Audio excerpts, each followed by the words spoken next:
Hi, welcome to another edition of CounterPunch with Trevor Loudon, the show that exposes the unfolding world communist revolution.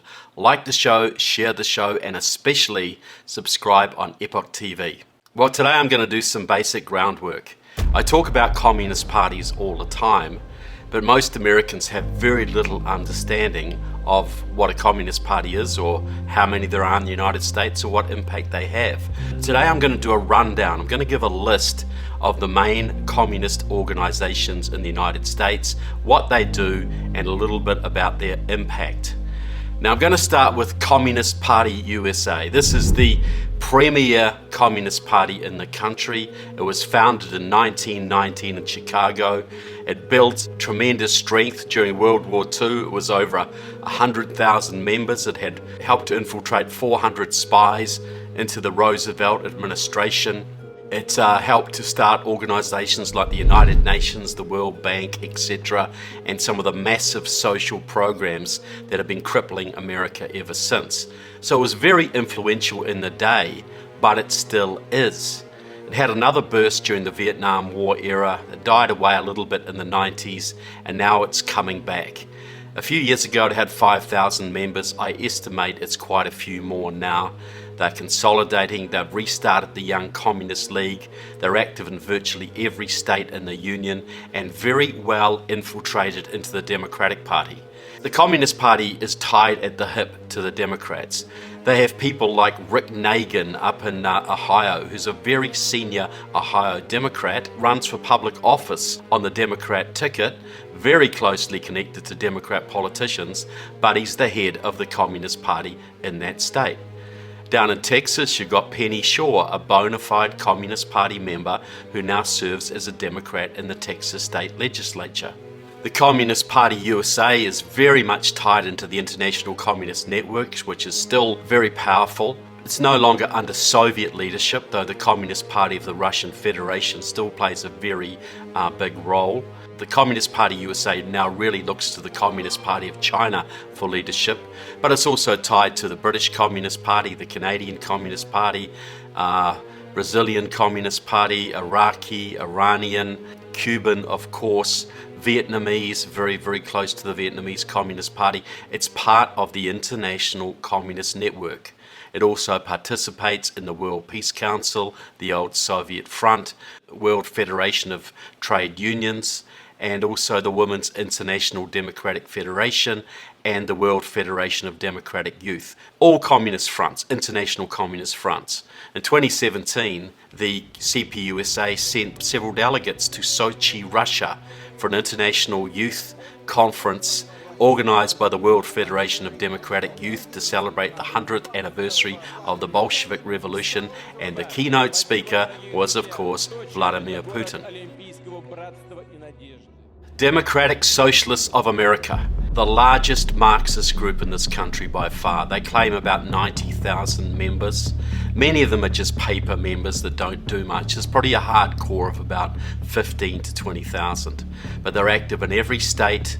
They have people in state legislatures as Democrats, New Hampshire and Massachusetts and New York and Texas, Georgia and California and Arizona and many other states.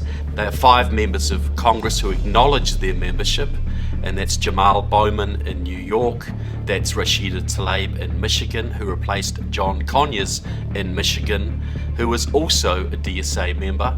They have Alexandria Ocasio-Cortez. They also have Danny Davis, a longtime DSA member from Chicago, and Cori Bush from Missouri. Jerry Nadler, the head of the Judiciary Committee, the most powerful congressman in Congress, I believe, has been a member of Democratic Socialists of America, as has Jan Schakowsky, the longtime congresswoman from Chicago.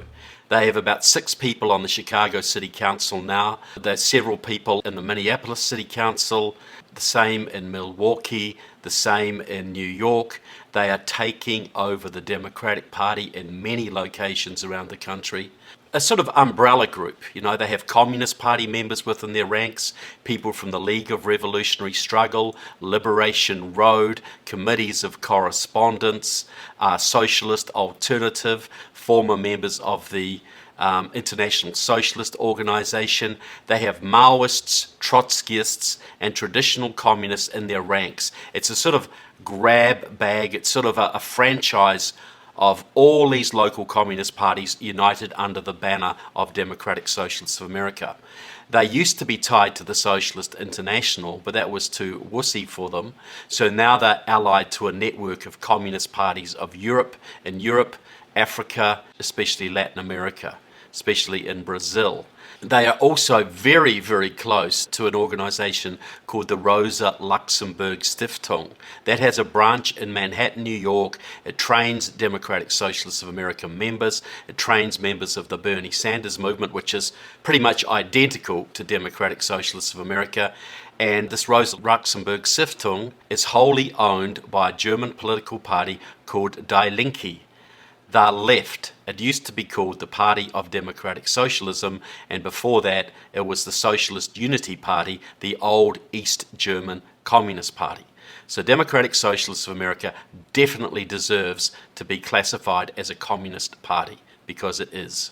DSA, by the way, gave us Obamacare. They were the driving force behind that. One of their members, Dr. Quentin Young, was Obama's physician and educated Obama into the ideas of socialized healthcare. Obama's immigration advisor, a man called Eliseo Medina, another member of Democratic Socialists of America, can largely claim credit for the open borders policies under the Obama and now Biden administrations. Then there's Liberation Road. It used to be called Freedom Road Socialist Organization. They changed their name a couple of years ago to avoid confusion with another organization called Freedom Road Socialist Organization. They were both once the same organization, but they split. But both sides kept the same organization, which was very confusing.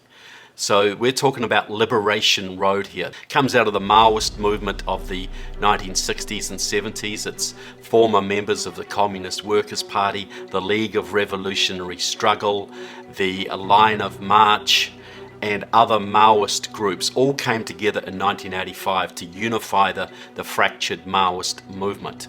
It is very close to the Chinese consulate. They have consulates in America. They have Liberation Road members living in the People's Republic of China. Some members are also active in the American-China Friendship Association, etc. They follow the Chinese line, but they don't like to be too obvious about it. They're also very strong in the Chinese Progressive Association of San Francisco. That's a big voter registration organization that really runs that town. The same Chinese Progressive Association in Boston, which is very influential in that town.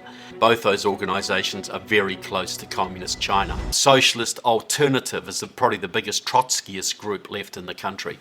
They have chapters all over the country. They're probably about 1,000 members. Many of them are actually inside Democratic Socialists of America. Their most famous member is Kasama Shawant. She is also a member of DSA. She's a city councillor out in Seattle, Washington. Their big goal is to break away, form a new socialist party independent of the Democratic Party. So in America, you got two lefts. You got the pro-Democratic Party left, which is Liberation Road, Communist Party USA, and DSA. Most of the other parties, they will work inside the Democratic Party and cooperate with the Democratic Party. They see the Democratic Party as a means of communizing America.